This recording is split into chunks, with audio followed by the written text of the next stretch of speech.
Gently close your eyes.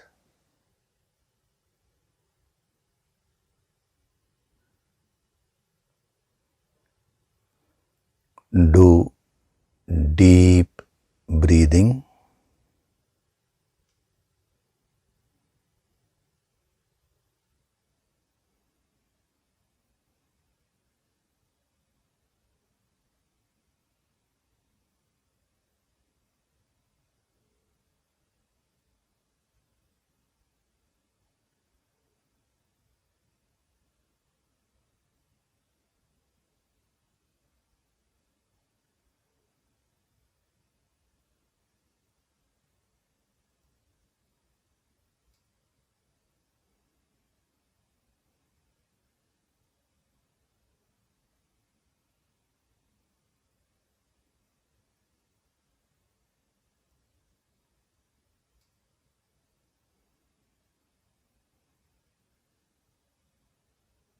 We'll chant Om once together.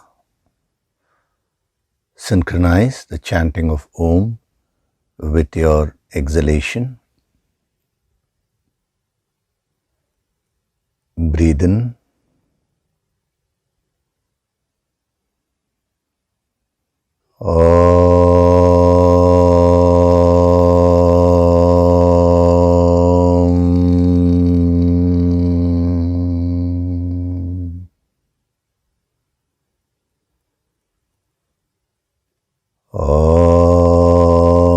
Sahana vavatu, sahanau bhunaktu, sahaviryam karavavahai, tejasvinavaditamastu ma vitvishavahay. Om Shanti, Shanti, Shanti.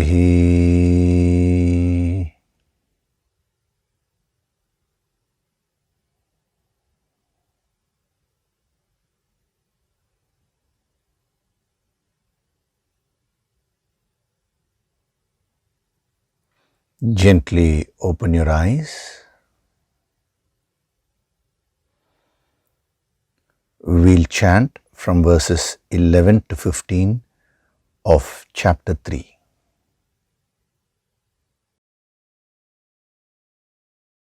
Devan bhavayatanena, Devan bhavayatanena, te deva bhavayantu vaha, te deva bhavayantu vaha, parasparam bhavayantaha, parasparam bhavayantaha, Shreyah paramavapsyatha, Shreyah paramavapsyatha, Ishtan bhogan hi vo devaha, Ishtan bhogan hi vo devaha, dasyante yagnya bhavitaha, dasyante yajna bhavitaha, taidattana pradayaibhyaha, तैर्दत्तान प्रदायैभ्यः yo bhunkte stena eva saha, यो भुङ्क्तेस्तेन एव सः yajnashishtashinah santaha, यज्ञशिष्टाशिनः सन्तः muchyante sarvakilbishaihi, मुच्यन्ते सर्वकिल्बिषैः bhunjate te tvagam papaha, भुञ्जते ते त्वगं पापाः ye pachantyatmakaranat, ये पचन्त्यात्मकारणात् annad bhavanti bhutani, अन्नाद्भवन्ति भूतानि parjanyadanna sambhavaha, पर्जन्यादन्नसम्भवः Yajñāt bhavati parjanyah. Yajñāt bhavati parjanyah. Yajñah karma samudbhavah. Yajñah karma samudbhavah. Karma brahmodbhavam viddhi. Karma brahmodbhavam viddhi. Brahmakshara samudbhavam. Brahmakshara samudbhavam. Tasmat sarvagatam brahma. Tasmat sarvagatam brahma. Nityam yajñe pratishtitam. Nityam yajñe pratishtitam.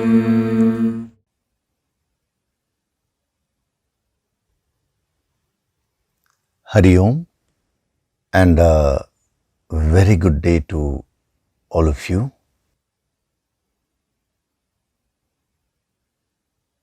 So, what were we seeing in this verse number 14?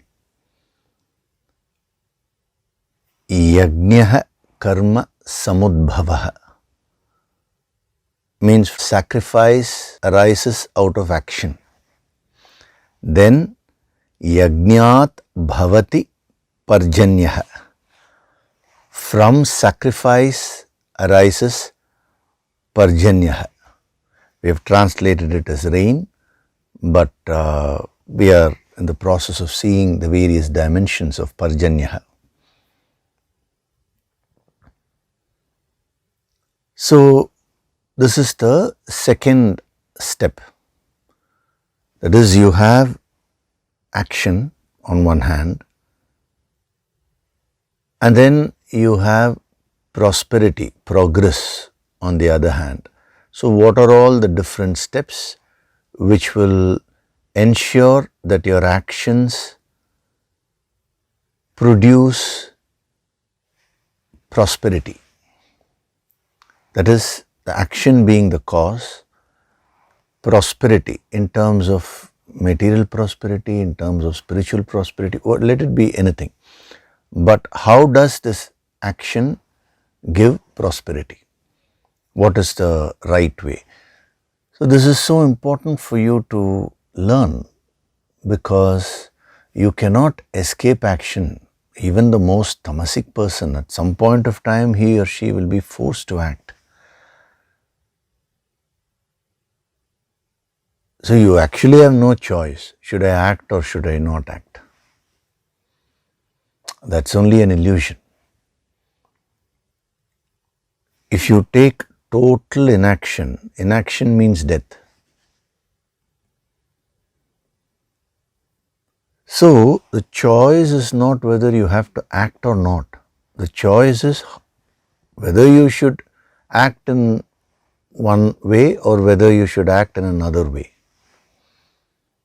That is where the whole choice comes. Here he is dividing it into yagya type of activity and non-yagya type of activity. That is, doing your action, performing all your actions with the bhavana of yagya, or performing all your actions without that bhavana. That is the choice which you have.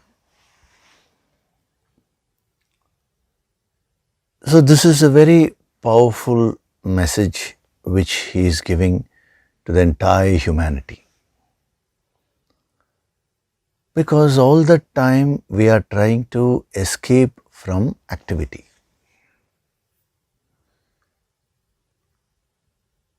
We are constantly looking for holidays. We are looking for various ways by which we can avoid activity. Again,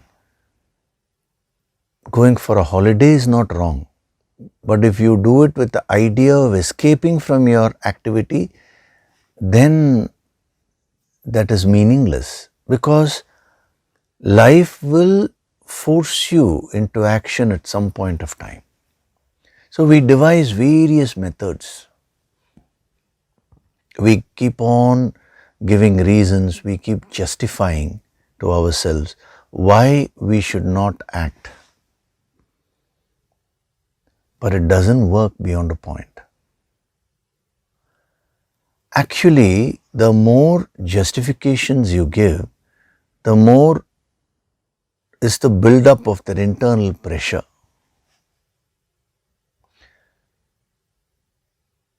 If you can just simply get into life with a very pure mind, if you can embrace life in its entirety, there will be no conflict created within yourself.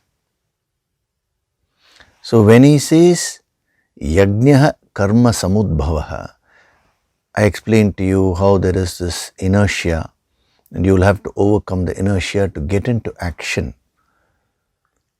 If you just think a little more deeply about it, it is nothing but being natural, because you see the whole of nature. It is in constant activity. You may ask me, sir, what about rest? As long as you are resting as a part of your life in order to get to activity, that is rest, you take up to rest so that you recharge yourself, then that is fine. But if you get into rest with the idea of avoiding activity, then you are going against nature. You see any bird, any animal, any creature, it will keep on acting, then it will rest for a while. What is that rest for? To recharge itself, and then again it gets on with activity.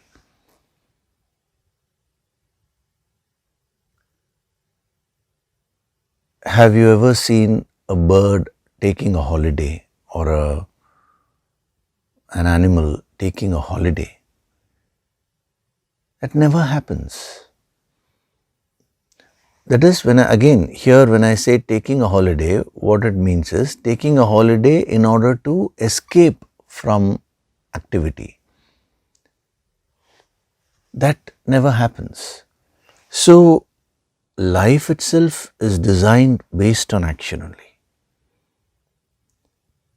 So, when we say get into action, it only means become natural, become one with nature.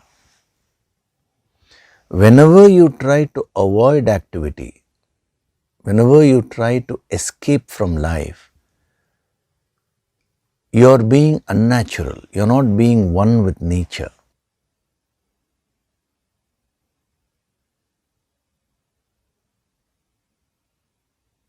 A deer knows that there is the danger of a tiger or some ferocious animal coming and attacking it. But does it leave the forest and run away somewhere? It doesn't. It faces the challenge. So, whenever you don't want to face the challenges of life, then you want to escape. Your mind takes an escape route. The moment you get into that route, that is the path of escapism, it's not a path, it is actually a devolutionary effort. The moment you get into escapism, you are being highly unnatural. And the first step in becoming spiritual is to be natural, is to become one with life. As a human being, you have certain tendencies, you have certain skills, you have certain talents. Now, they will naturally manifest as you progress in life. using those talents, you will automatically gravitate towards your set of activities. At one age, you would want to focus more on education. At another age, you would want to focus on probably taking up a job or starting a business, raising a family, raising children. At one phase, you may want to travel a bit. It is all your choice only. But going through with life, with these various activities of life, without any resistance, that is called karma, being in the state of karma. The moment you start resisting, then you are becoming unnatural. Why is it that you resist something? When you are unable to face the challenge in front of you, that is when you want to run away. And that was exactly what Arjuna was trying to do. There was this challenge in front of him. He had to face the battle. And he was a warrior. And he lacked the emotional strength to face the situation. Therefore, he wanted to run away. He wanted to escape. So, when he asked Krishna for advice, he said, no. Do your duty. Be in action. It is very important, Arjuna. If you are not being in action, means what according to your swadharma, what type of activity, that's what we are seeing. How you take up activities and then how do you perfect your activities, how do you convert your activities into yagya. All these things will come later. But first of all, fighting the tendency to escape and run away. If you are a businessman, you should do business. If you are a doctor, you should be in that profession. If you are an engineer, you should be in that profession. Whatever it is that you are meant to do. If you have a family, you should do your duties there. If you are a student, you should study well. If you are a teacher, you should teach well. And if you noticed, entire nature is functioning like this only. The sun is shining so beautifully. One day, I am so lazy, I will not shine enough. The sun will never say that. A cuckoo coos so beautifully. A woodpecker pecks the wood so beautifully. It embraces activity without any resistance. So getting into action doesn't mean you forcefully get into activity feeling that that is a drudgery. See, this is a mistake which most people make. Why I am mentioning this here is because one sadhak has sent a mail. She says that she contemplated, she reflected on this principle, that is yagya karma samudbhava. So first of all, am I in a state of activity? Am I doing my duties properly? And she found that many things she was neglecting. So she made a big list. I have to spend more time with my family. I have to, improve the quality of my work in my office. Like this, many things she wrote down. And then she has mentioned that she started doing all those things. But when she started doing all those things, what she found was that she became very stressed. This is what she has mentioned.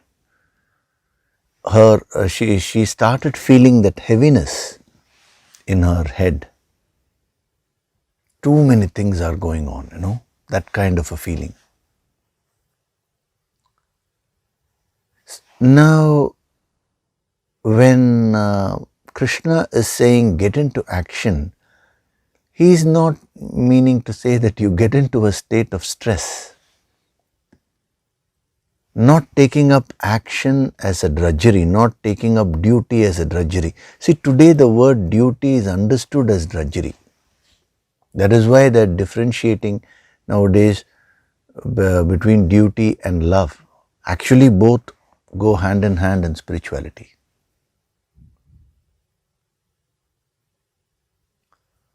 So, when you do your duties in life, whenever you get into action, you should do it very joyfully. That's why I'm giving you this principle. You can absorb this and start practicing it in your life. It's a beautiful sadhana.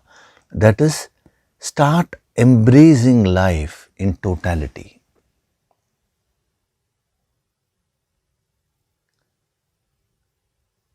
Even the smallest of things which you do, routine activities. You are waking up in the morning, there is a routine. You sit and for a few minutes you offer gratitude to God, to your Guru, to all the holy masters, then to your family, to your friends. Then you go, you brush your teeth, you have a bath, whatever. You have a routine. Now, even in these activities, bring in this attitude of embracing it fully. Embracing means no resistance. The moment you bring that attitude, it will infuse so much of life and spirit within you.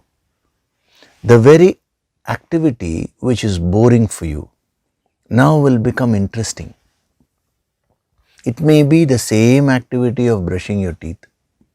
It may be the same activity of having a bath.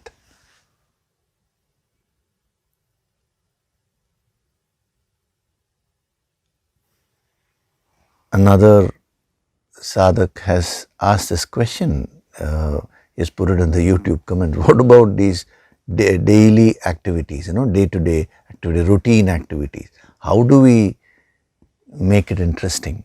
It is by bringing the spirit of embracing life.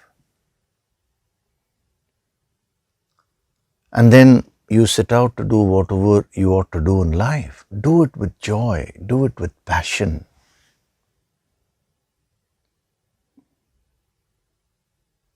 When you live your life thus, you will never get tired. Physical tiredness is possible. For that, you can sleep. And if you get a little bit of mental tiredness when you're doing a lot of mental activity, that can also be solved. You just take a little bit of rest. But if you get tired with life itself, then that becomes very difficult. You will get bored with everything.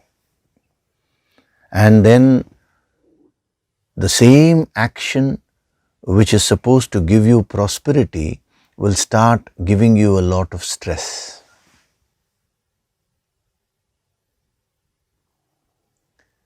It is actually a myth. People think that action gives stress. It is not action which gives stress. It is our wrong attitude, wrong approach towards life which gives stress. So you are driving your car. Drive it with joy, no?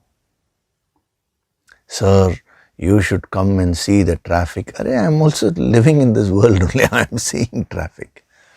It's not that I'm sitting in a forest and I'm just telling you all, no, come on, you all go and act. It's not that way. Yes, life means it will be like that only.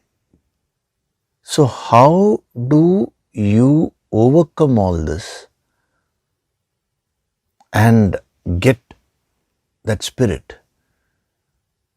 How do you infuse life into your actions. Actions with that spirit is called karma, not mechanical actions, not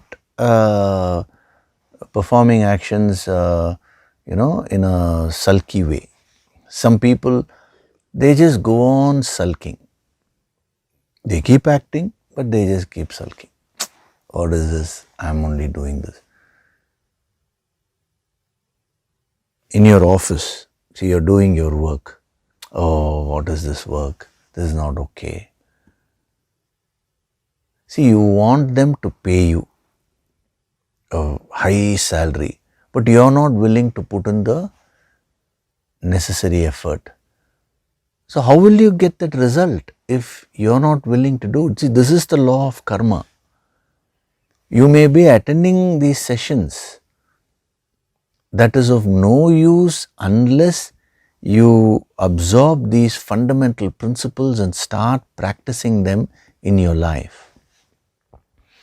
If you truly start getting into the state of karma, which is embracing your life in totality, every aspect of life. That's what I told you, your daily routines, your family, your whatever exercises you do, your office work, socializing, even sensual enjoyments. Everything has its place in life. So you should learn this beautiful quality of embracing it in totality.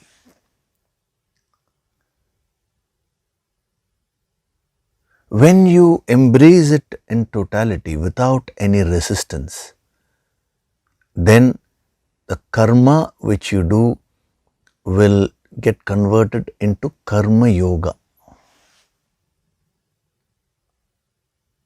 The actions which you do will become yagya karma.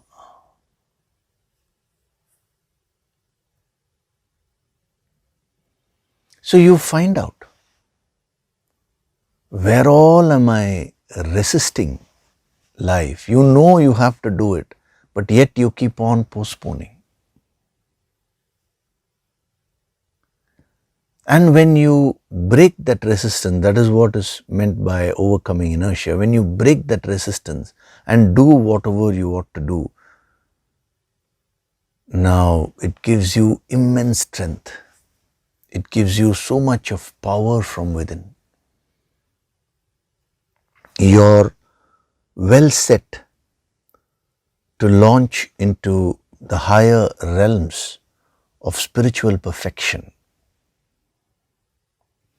A person who does not embrace life, a person who is resisting life, cannot grow spiritually.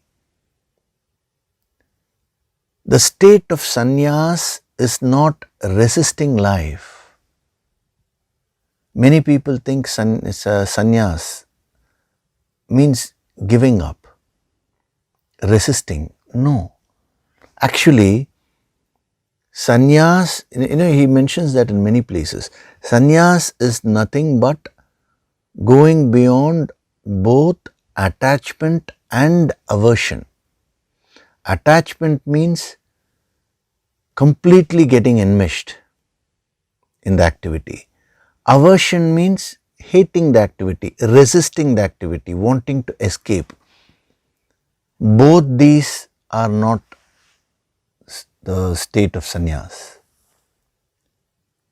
Sannyas means you are neither attached nor are you hating, nor do you run away. Rather, you face the situation with a smile. You live your life happily. You embrace life. That is what Krishna is asking Arjuna to do. In one of the later chapters, he'll be saying that. Who is a sannyasi? Who is a yogi? Anashrita karma phalam.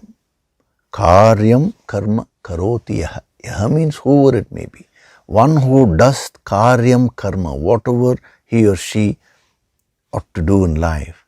Anashrita karma phalam, without being result oriented. The phalam means the result. Without having that anxiety for the result. In a calm way, one who is in action. Karyam karma. Sa sannyasi cha yogi cha. Such a person is a sannyasi. Such a person is a yogi.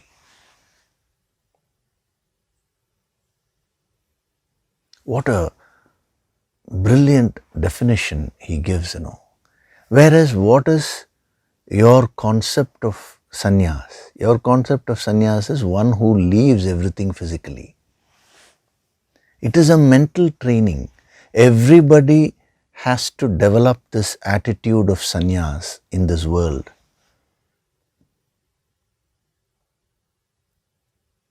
Which is embracing life in its totality in a detached way. That is the next step. Without being attached, but embracing life. Living your life fully, but not getting stuck anywhere. It doesn't come with just one day's practice. You'll have to absorb this principle, then do your sadhana diligently. Over a period of time, you will be able to practice these things. See, nobody is at 0, nobody is at 100. So it's a question of how much you're able to practice all these things. You may be able to practice this thing 10% or 20%, 30%. To that extent, you will see that you will move to the next step. He is giving 3-4 steps here. Automatically, the progress will happen. So make a list of those things which you are resisting. You yourself know. You don't even need to, consult anyone. Your own conscience knows. Your own the intellect knows. See, this is something which you ought to do, but I am avoiding it.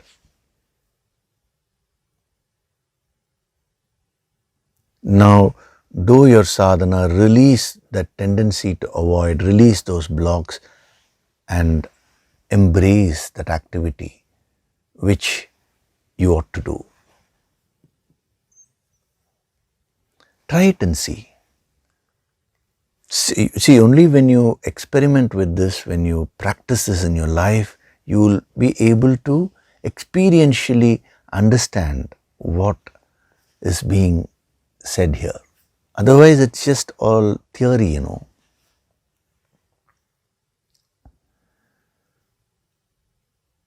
So once you start embracing life in its totality, there is no resistance. Now you will go to the next step.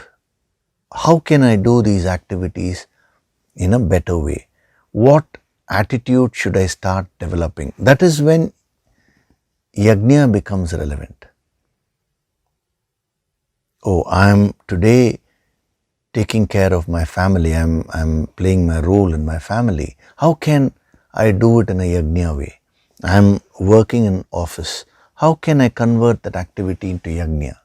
You can start asking that question in all your activities.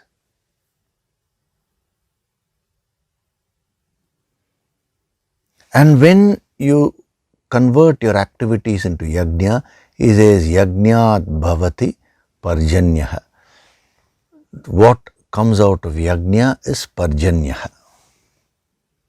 So last week I had given you a few dimensions. Actually, we were seeing the first dimension.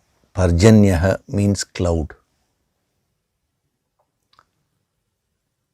So the beauty of a cloud is that in the act of giving rain to the world, it gives itself away. See, generally you possess something and then you can give it to someone. But here the cloud gives itself away in the process of giving rain. So that is why the cloud is taken as a symbol of service and sacrifice.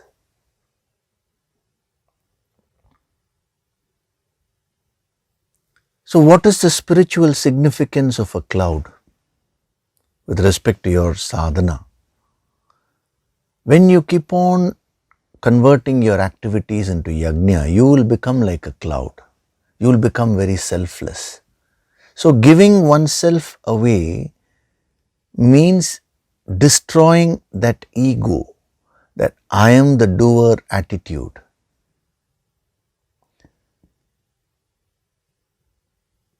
So acting so beautifully in life, acting so selflessly in life, but no ego, no I am the doer attitude.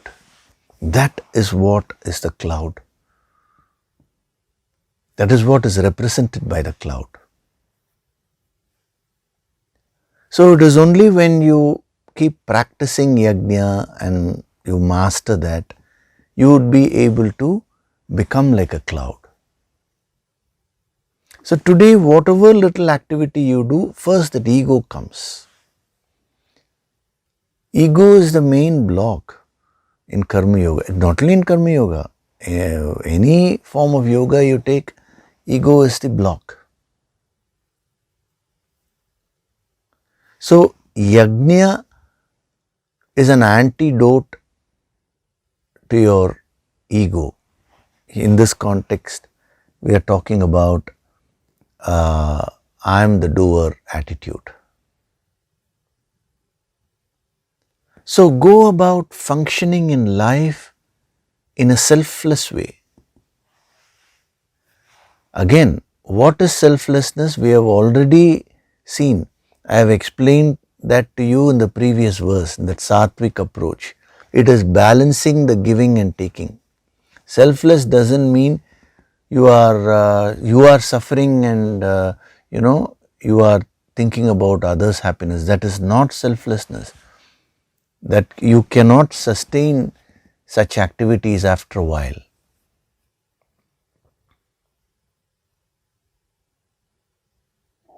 Selflessness means you take care of yourself and others. So taking care of yourself is a basic maintenance activity.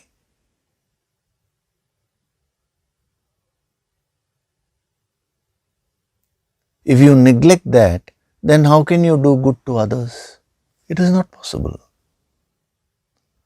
So, since all that has been explained in detail in the previous verse, I am just using the word selflessness because you are in a position to understand it correctly.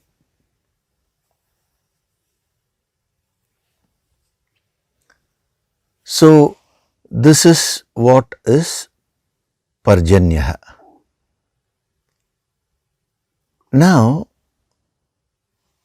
the word parjanya is not merely a cloud, it is a thunder cloud. So, what is a thunder cloud? It has several aspects. One is, first of all, it's a cloud. Number two, a cloud which is charged with a lot of electricity. And number three, what does it produce? Thunder, which is a roaring sound, and lightning and rain. These are the different things which the thunder cloud is able to produce. So he has used this word parjanya. See, there are other words. For example, for rain, there are other words in Sanskritam language. For if you take thunder, you can have a separate word. For lightning, there is a separate word. Cloud also, there are other words. But he has chosen this word parjanya specifically here, which combines all these aspects. So, it becomes very significant to your sadhana. So, cloud represents selflessness, being established in the state of yagya. Now, as I told you, Parjanyaha means a thunder cloud, which means a cloud which is charged with electricity. What does electricity symbolize? The Shakti aspect. A yogi is filled with divine energy, the divine Shakti. Actually, what these great masters say that is that the Shakti upasana, the worship of Shakti, energy, is a necessity if you want to grow spiritually. Actually, even for worldly activities, you require that required energy. That is a limited manifestation of Shakti. But when it comes to spiritual evolution, the Shakti upasana, Shakti sadhana is a must. See, if you take the Yoga Sankirtan's dhyana, the meditation, it has both these aspects, the Shakti aspect and the Shiva aspect. Shiva means the male energy and the female energy. Both these are balanced. Whatever Yoga Sankirtan has been given to you till now, the Shakti has been the foundation and the male energy has been given in the manifested form. Now the other series will also be created where the Adhara will be the male energy and the Shakti will be in the manifest form. Because both these two go together. You cannot act without Shakti. Even to breathe, you require a certain amount of energy. You cannot do anything without Shakti.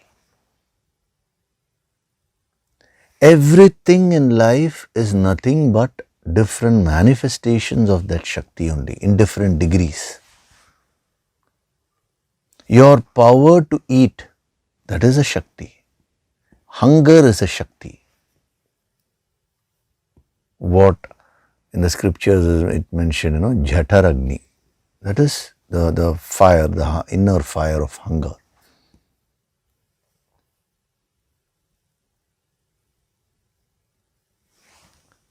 The sensual energy is also a Shakti only. See, when the same Shakti is running in that channel, it is called sensuality. When the same Shakti is directed upwards, we call it Kundalini Shakti, that which has risen and it's moving up. The Shakti takes different forms. So, when we say Parjanyaha, it refers to a person who is very selfless. That is, it is a symbol of selflessness charged with Shakti, energy.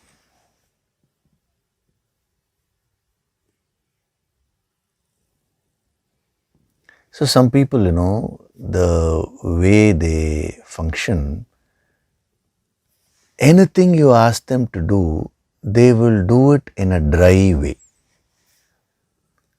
I'm sure you would have come across such people, or you yourself, many times you go through such moods where without any interest, in a very dry way, they talk in a dry way, they act without that feel. What we call, sometimes we say, there is no soul in your activity. Even music, we say there is no soul in this person's music. What do you mean? There is no Shakti. It is not creating that impact.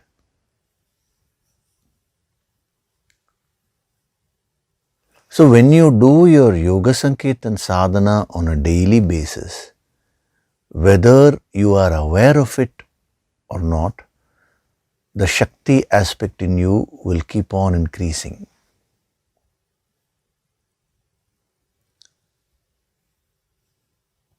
So, in our yogic culture, why is it that they worship women? You may ask, sir, why not men also? It's not only women, men, animals, birds, and the entire nature is worshipped.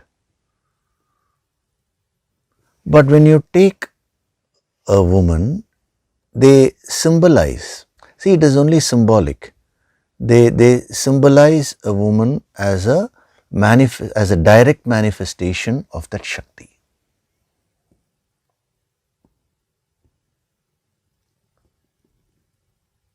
So they relate to life itself in a worshipful way, because they see the whole life as nothing but a manifestation of Shakti, energy. And that energy is running through you, it is running through the person who's talking, it is running through everything around you. You fail to notice it. So a cloud which is charged with electricity, and then it produces thunder and lightning. So thunder is that roar. It represents your manifestation, your actions. See, everyone has certain unique talents. You have certain talents. You have a certain uniqueness about you. Now, are you manifesting it fully? Is that creating any impact to yourself and others? It's a big question mark. Yes, there will be some impact, but it will not be 100% today. So, whatever your nature is, when you manifest it fully, without any resistance, without any ego, that is represented by thunder. You create an impact. You create an impact to yourself and to others.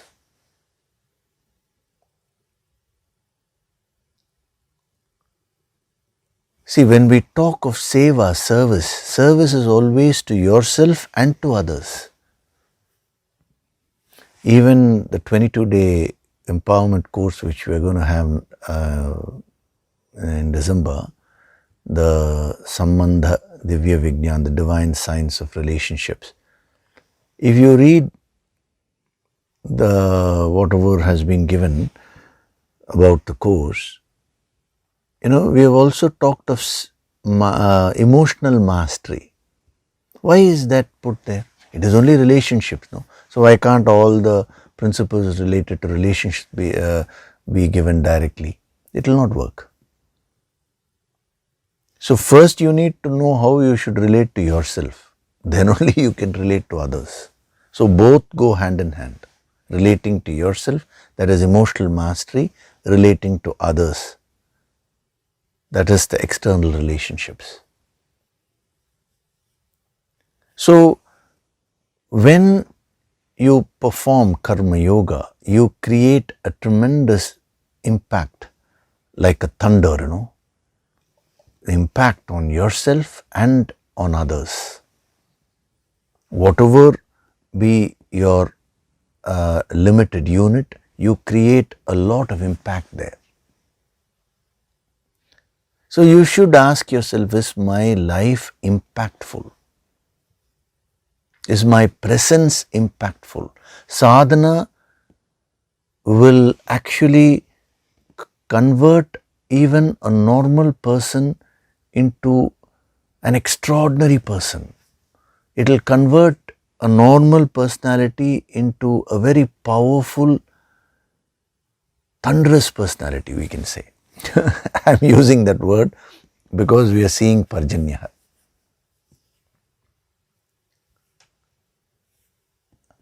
So one is the thunder. The other thing is a lightning, which is the spark of Shakti. So your personality, see, when will your personality create an impact to yourself and to others? When you manifest whatever your nature is without any resistance, without any ego. And number two, you have that spark within you, that Shakti within you, that is represented by lightning. We say, lightning strikes. Similarly, when you interact with a master, his personality will literally strike you, as it were, in a positive way. Don't take this example beyond its scope. Sir, if lightning strikes, it's very dangerous. If you get into that kind of analysis, you will come to total erroneous conclusions. See, an example is given just to illustrate a few points. You have to stick to those parameters. So Vivekananda, he always says, you have been born in this world with a divine purpose. Just don't function mechanically and then you die. Your life should not be like that. Having been born as a human being, just create a mark in this world. Create a mark doesn't mean now you look for name and fame. It's not that. Creating an impact means even to one person. See, for example, a mother, if she takes care of her child in a spirit of karma yoga, now she will create a tremendous impact on the child. If the mother is constantly comparing the child with others or putting down the child and lowering its confidence, just for argument's sake I'm saying, if she is doing all that, then what impact is she creating? Nothing. This is what all the great masters did, and they suggested that everyone follows these principles. And finally, the thunder, the lightning, and then finally Parjanyaha means rain. So what does rain represent? Rain represents a conducive climate for crops to grow. So the external application we will see later, but first we are focusing on the application of these principles internally, personality wise. See, the principle of yagya can be applied within you, it can be applied within your family, it can be applied in your office, it can be applied in the society, it can be applied with reference to a country, with reference to the whole world also. That's what we'll be getting into. The Loka Sangraha, which he will be giving us later on. The welfare of the entire Lokaha. But we'll go step by step. We will not wait till then. I will be giving examples from family, from office, all these things, so that your knowledge becomes more comprehensive.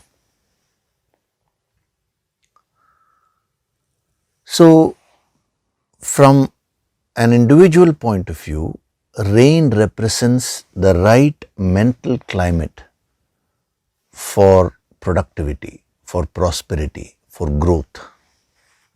So, if you want to create a right climate, as it were, within yourself, this is the way. Become a Parjanyaha. How do you become a Parjanyaha? Do yagya. How do you do yagya? Get into karma. How do you get into karma? Overcome your inertia. Now don't ask me how to overcome inertia. I know that if you say how to overcome inertia, it means you don't want to overcome inertia. It's only people who don't, see, generally lazy people, no? They'll keep asking, how to overcome laziness, sir? They'll keep on asking such questions, but they'll never get on, to do it.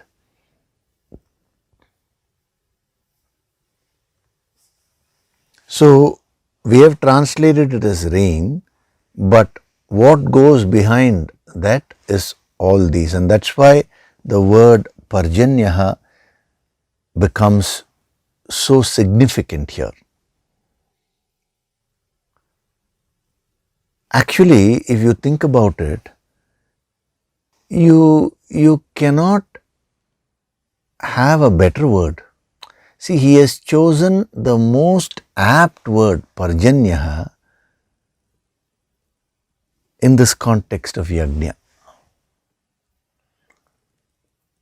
So, what is karma yoga? Karma yoga is nothing but performance of selfless action. Selfless actions means performing your actions with a selfless attitude. There is no separate unit. These are all selfless actions. These are all selfish actions. Nothing like that. Even this act of teaching you this ancient wisdom, this can be most selfish. If the speaker is thinking about what benefit can I get out of this, can I get more followers, can I get more name and fame, to think about it itself is so absurd. But if somebody is thinking like that, then this activity becomes selfish. The same activity can be a very selfless one when there is an exchange of energy, when you focus on the exchange of energy, you give and you take whatever is required for maintenance. Then it becomes selflessness. The same activity can also be done in a rajasic way, in a business way. So it all depends on your attitude. So karma yoga is nothing but performing your actions in a selfless way with that shakti, with that energy. And what is the outcome of that? You manifest your personality like a thunder, you create an impact.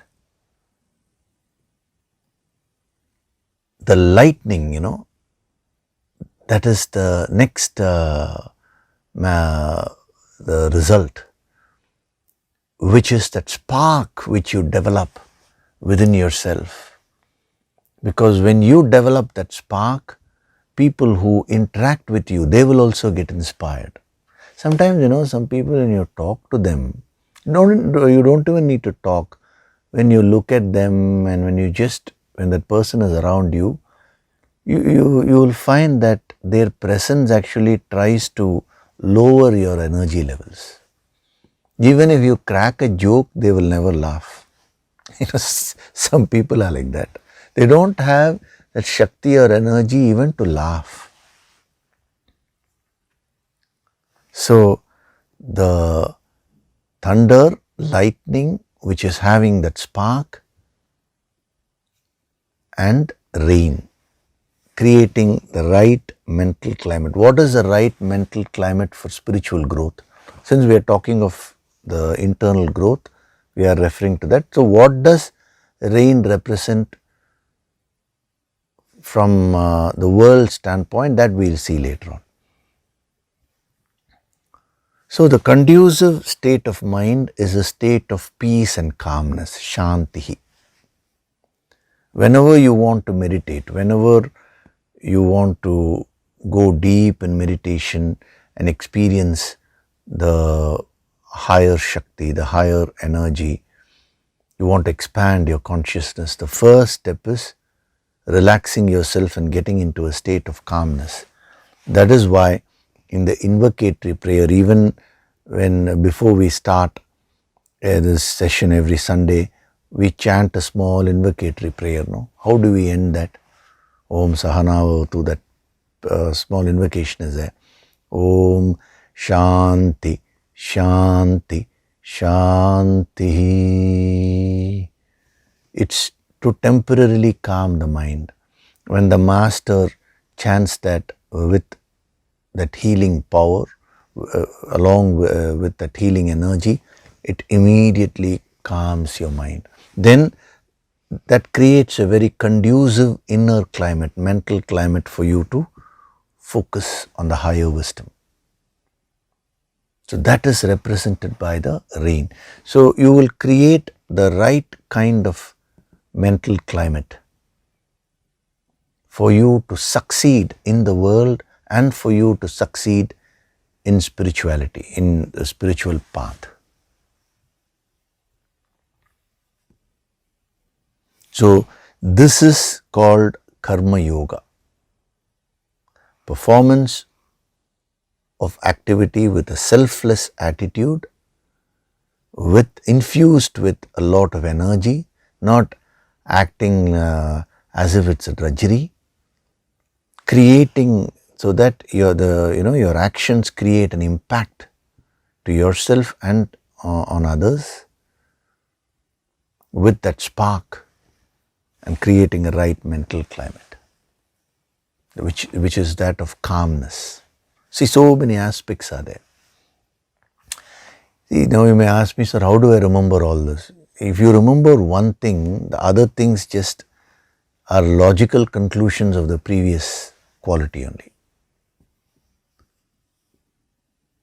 If you function in a selfless way, that will energize you. And when you are full of the divine energy, you will create a tremendous impact. And not only that, you will have that spark within you, that life, like how a child is, You see, a child has so much of energy. Why? Because it's unconsciously attuned to divinity. That is why we say a child is divine.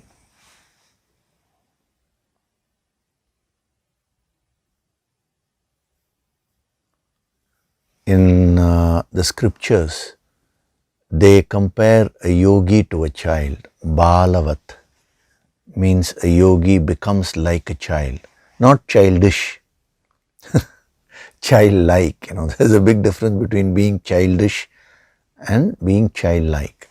The Bhajagovindam also, Shankara says this.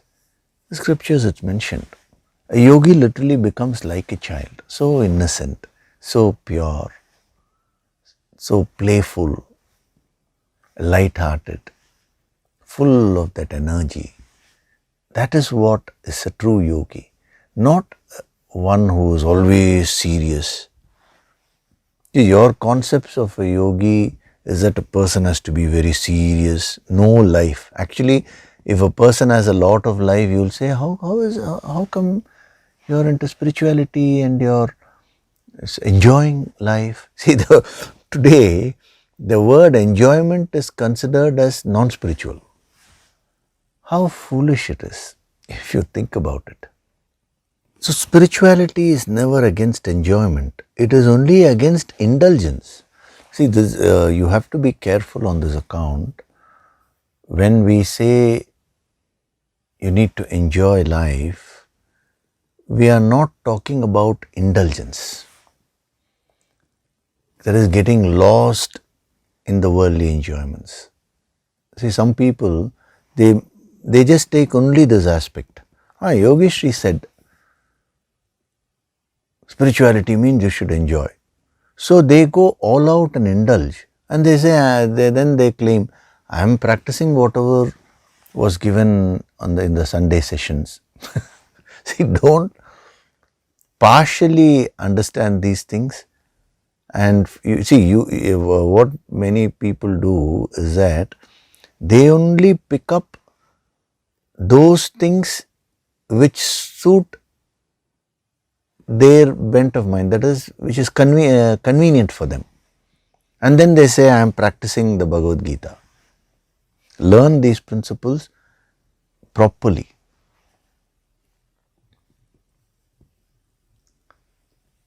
So when you do karma yoga, these are the things which will happen to you. You will become a very magnetic personality. You will create a lot of impact to yourself and to others. You will become very cheerful and full of energy, and you will create a very conducive mental climate, which is a state of calmness, shanti, peace, happiness. And it is only with that state of mind of peace, happiness and calmness that you can meditate effectively.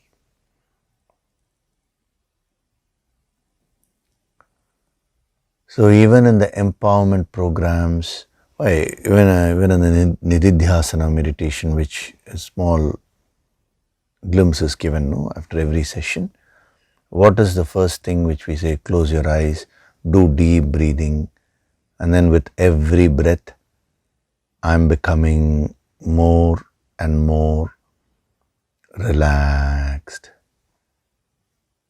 So see, even as I am telling you now, you can feel your mind becoming very relaxed and calm.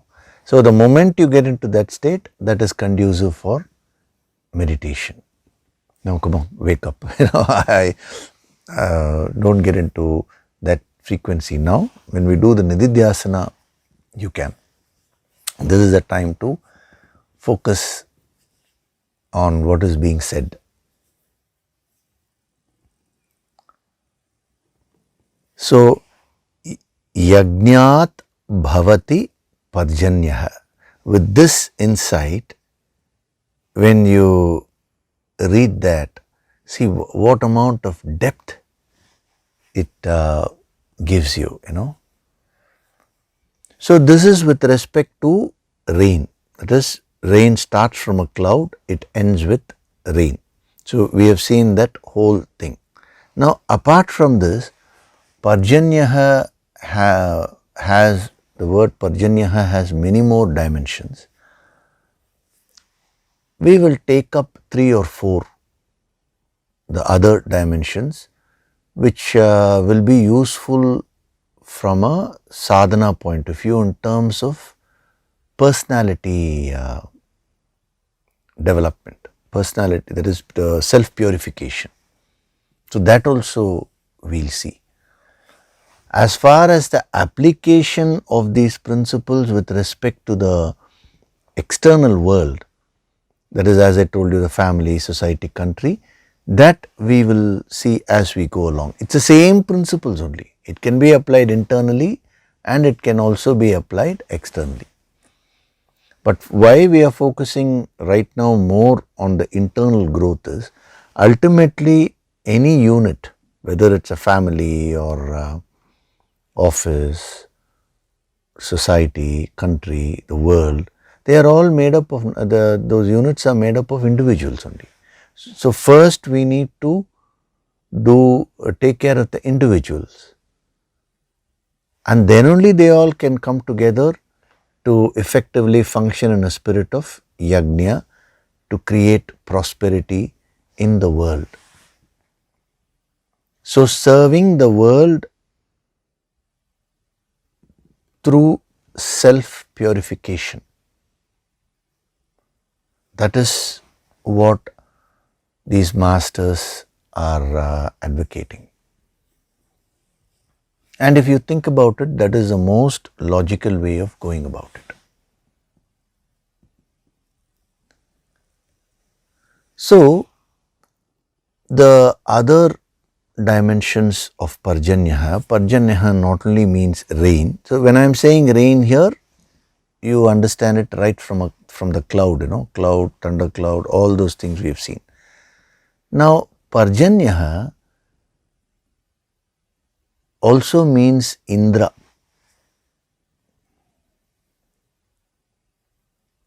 Who is Indra? Indra is the Lord of heaven, the Lord of all the gods. So Parjanyaha means Indra. It is a reference to Indra. Parjanyaha also means a Gandharva. Now you may wonder what is all this. This has a significance. That's why I'm mentioning it to you. It has a lot of significance in your life. Who is a Gandharva? Gandharvas are artists who were very good in music, dance. You know, they were so artistic, very graceful. What is interesting is when you progress spiritually, these aspects within you will start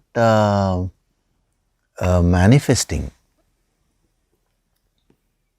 So these will serve as yardsticks, whatever dimensions which we are seeing will number one serve as yardsticks for you to measure. Am I moving in the right direction? So what does Indra represent? We'll see. What does Gandharva represent within you? Similarly, there are, we will see a couple of more dimensions also. In a very simple way, Indra is the Lord of heaven. What is a heaven? Heaven is a place where you enjoy. So, Indra is the king of enjoyment. So, we just now saw, no? When I was explaining about lightning, I was saying you should have that spark. So, when you grow spiritually, when your mind becomes calm, you will start enjoying everything which you do. Enjoyment actually is not in the object, it is in the state of mind.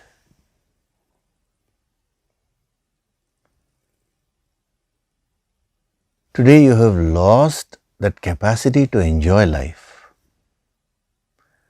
When we did the finding rhythm in life, I gave you those 12 aspects of life, right? Which our yogis have given. They've divided life into 12 aspects. The first aspect is Vyaktitva, the individual. You remember that. Then health was given as one aspect. Shri, the abundance, was given as one aspect. One important aspect was given to you, which was enjoyment, bhoga. Now most people think bhoga and yoga are opposite. No. It is only when bhoga becomes indulgence, it goes in the opposite direction. Otherwise, when you are in the path of yoga, bhoga also follows you. You are a king of enjoyment, means you are a master of pleasures. You don't succumb to pleasures. You don't get stuck there. You are not a slave.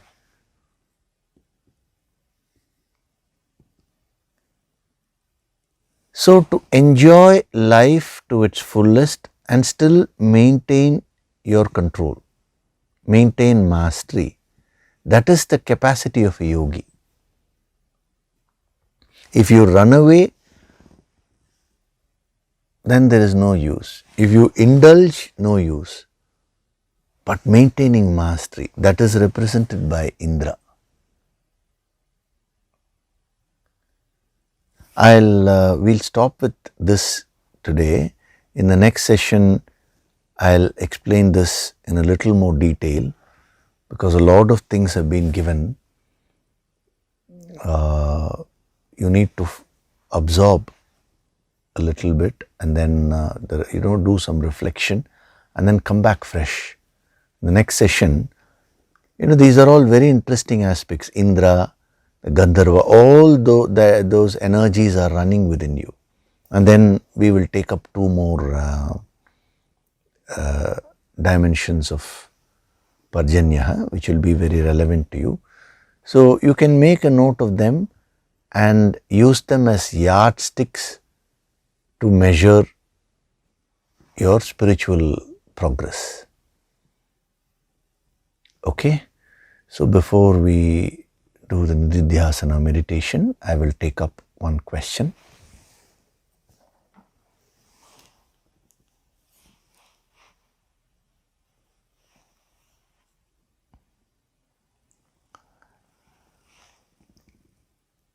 This question has been put in the YouTube section. Dear Yogishri, I am putting a question as a separate comment, and this is very useful even for others. You don't write all your points and then in between you put a question or in the end put a question, because that's difficult to track. Your questions can be put as a separate comment, then it will be easy for us to track. So, sir, you narrated the story of Krishna keeping a backup plan ready with Dharuka to ensure Arjuna is able to meet his oath. That is, I think you're talking about killing of Jayadratha, even at the cost of Krishna, if Krishna had to lift a weapon. Yes. My question is, number one, Krishna being the Supreme Lord, who knows all the past and future, could have seen the future in advance. Why he had to rely on backup planning like us? Very interesting question. Is it something a part of human form, the responsibility of being in the human form? Also, another question comes is that when Krishna would follow, that is, when would Krishna follow the duties of the human form, and when he would use his godly infinite powers being in the same human body? Now, this is a very interesting question which has been asked. Now, I'll give you some insights. Instead of directly just answering the question, we will see from where is this question coming. This question is coming from your limited understanding of what divinity or spirituality is. See, you're thinking if somebody has a backup plan, that person cannot be divine or spiritual. This is a general tendency of the mind where you think God is someone who does something different from what we do. A yogi is someone, you're not talking of a yogi here, but from Krishna we can come down. We can even take a yogi into consideration. You always think a yogi is someone who should do something which is different from what others are doing. Actually, later on in this chapter, he will be smashing this concept. He will say, a man of wisdom acts exactly like how an ignorant person will act, but with one big difference. A man of wisdom will be detached, an ignorant person will be attached. Which means a spiritual life is not something different from whatever you're doing. It is infusing the divine energy into whatever so-called normal activities which you're doing. So when you talk of backup plan and all that, that is also so divine, no? Why is it that you're thinking that is human? And if you don't have a backup plan now, that becomes so divine and spiritual. Yes, Krishna is able to see what the future is, but he also knows the unpredictability nature of future. Why? Because every human being has a choice of action.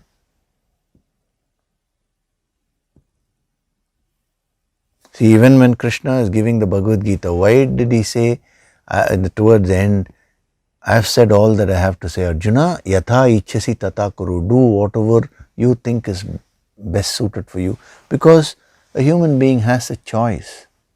So future is not fixed as you are thinking. Krishna or any master even down the line, Krishna was an avatar. any master down the line, has that capacity to project the past and see where it is leading. But no one can predict the future 100% because there is something called self-effort. I did cover, I think, was it in the last session or session before that? Prarabdha is also there, Purushartha is also there.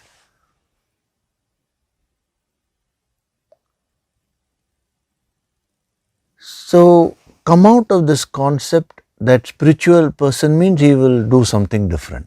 He will wear a special dress. If everybody is turning towards the right, now he will turn towards the left. There is nothing like that. Spiritual person doesn't get two horns suddenly. He will do everything which others are doing, but in a spiritual way. Krishna being an avatara Purusha, whatever he did it with that divine energy. Whether he smiled or whether he was, he was a charioteer to Arjuna, whether he was, talking very seriously, he's giving the Bhagavad Gita, or whether he was dancing, he performed that Rasa Leela, dance. Whether he was playing the flute, everything which he did it in a divine way. Whether he was planning for the future, whether he was having a backup plan. To answer your question, I am saying, so he did it in a divine way.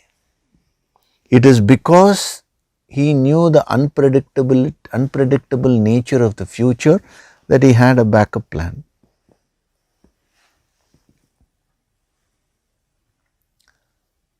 So don't think this is human, this is divine and all that. You should bring the divine energy into everything which you do.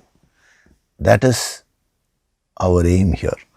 And you also asked, when would Krishna follow the duties of human form? When would he use his godly infinite powers? All the time. The whole idea of these sessions is for you to combine your worldly existence and your spiritual nature. Okay, one thing is, when would Krishna do? When would you do? That also you have to think. The blending of the divine spiritual nature and the external worldly activity, that is what is the ancient wisdom all about. So every second, was Krishna worldly? Yes, because he was acting in the world. Every second, was he exhibiting his divine nature? Yes. Whether he was eating food, whether he was, whatever it is that he was doing. We don't need to now keep seeing each and every activity. That also we'll be covering in the next chapter, where he will take all small activities. Seeing, Pashyan, seeing, then hearing, every small activity. In all that, the yogi will maintain will be established in that consciousness. So instead of directly giving you the answer about Krishna, I am giving you the answer in a slightly different way, which is going to the root of this question, which is your perception, limited perception about spirituality, so that you drop all those limitations and, as I told you, embrace life in totality. That is what Krishna demonstrated. He embraced life in totality.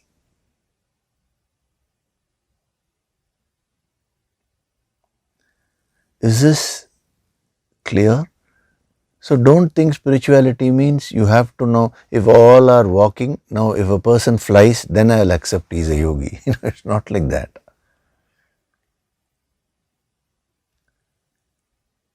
If everyone is eating with the right hand, now yogi will eat with the left hand. If everyone is eating with the left hand, now he will eat with the right hand. So you have your own concepts of spiritual because you've got so used to these so-called daily routines. You've lost that spark. So do sadhana and bring back that spark. You will find that spirituality is not doing about certain activities, but doing your so-called normal activities with the higher Shakti, with the higher energy. Okay? So now we'll do Nididhyasana, meditation. Gently close your eyes.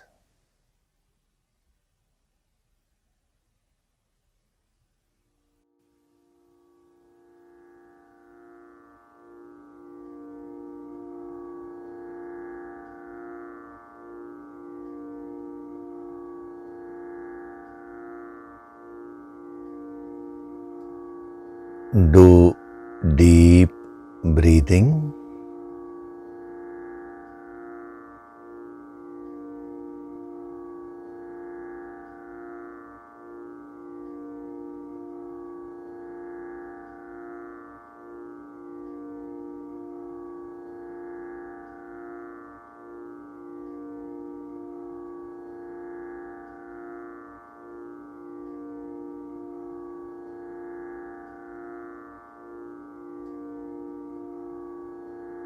With every breath, I am becoming more and more relaxed.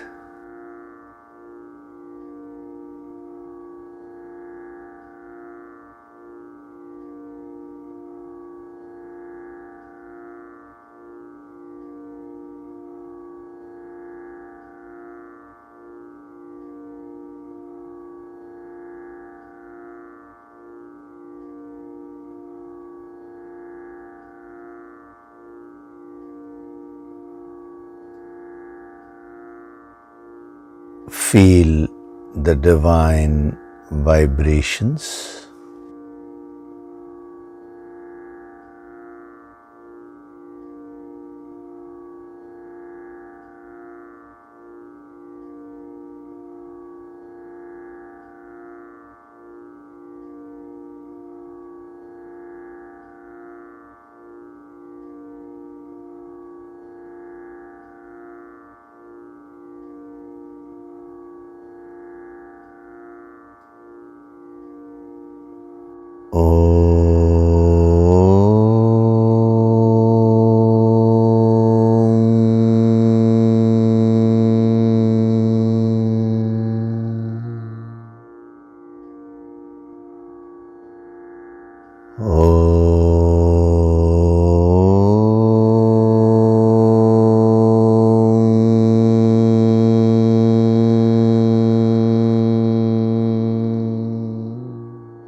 With every breath, I am going deeper and deeper into myself.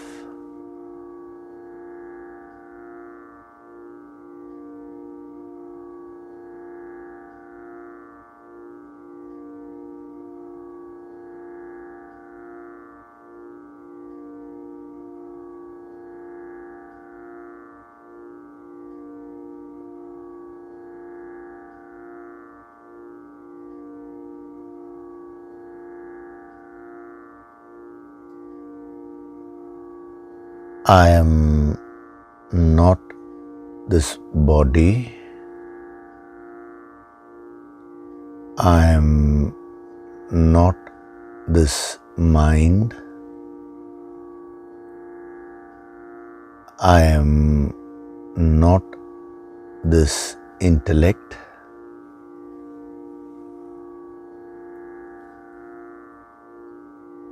I am that supreme divine self.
From this moment onwards, I choose to do Karma Yoga, the sacred sadhana which will uplift my entire personality.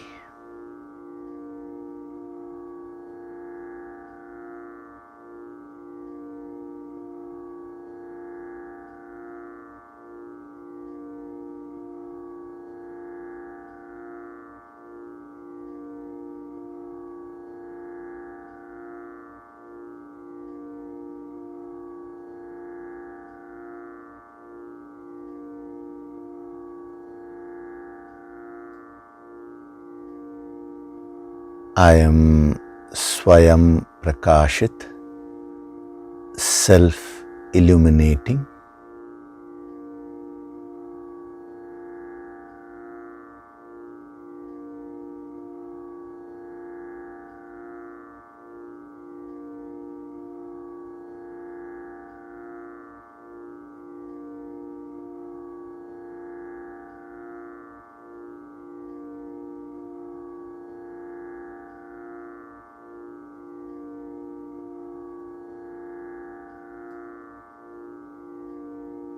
Offer your gratitude to God Supreme.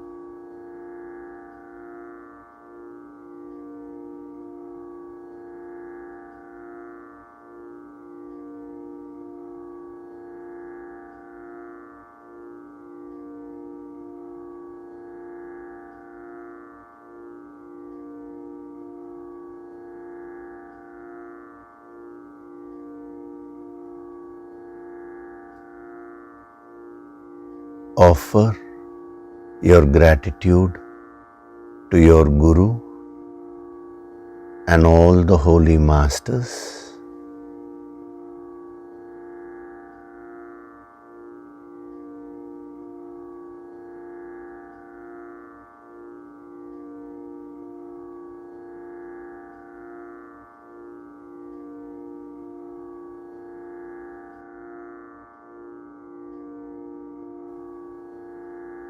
Wriggle your fingers, your toes,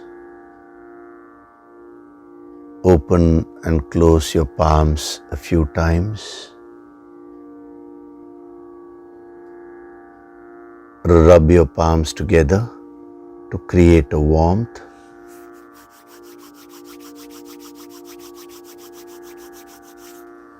And cup your eyes with your palms.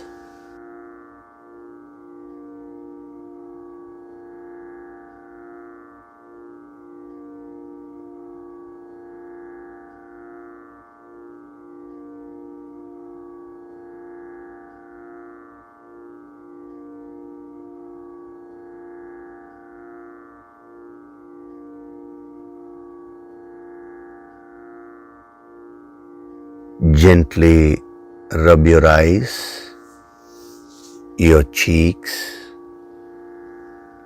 forehead, the top of your head, the back of your head, your neck, and slowly open your eyes.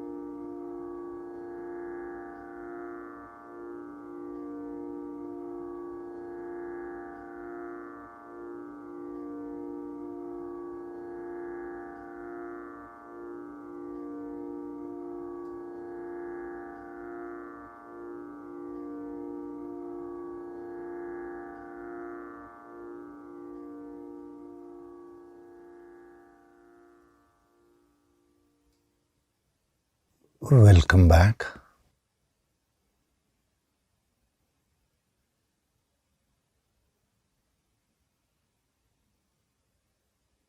So we had a very powerful session today,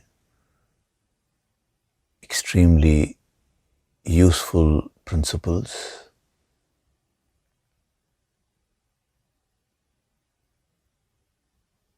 As we go along, every step which he is giving is so amazing, and it has the potential to transform our lives fully. Even if you master one principle, you'll master all the principles. That's the beauty.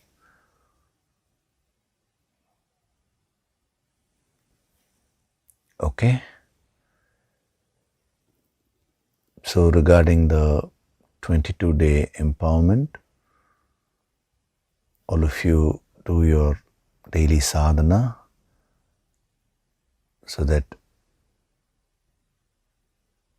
you make yourself ready, and the preparatory healing energy is being sent to you every day.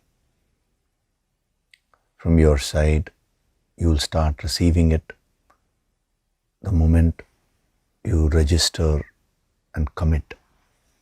Why I'm using the word commit is, without commitment, we cannot do higher sadhana.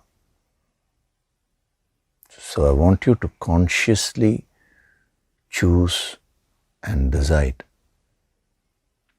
Be in it fully, Then only the master also can work on the mind, and because so much of treasures are there within you. So when the healing energy and the transference of energy takes place, you will start discovering those treasures. But when you're not committed, then that becomes difficult. So many sadhaks have already reported that they were able to feel the preparatory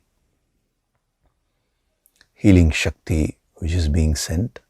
They could see it in terms of the intensity of their sadhana, daily sadhana. And also many sadhaks have reported that already their relationships are getting better. Yes, that is bound to happen because the specific preparatory energy to become prepared for this course is only being sent. So that will be expanded fully during the 22-day program. Okay? So thank you very much. I'll see you in the next session. Hari Om.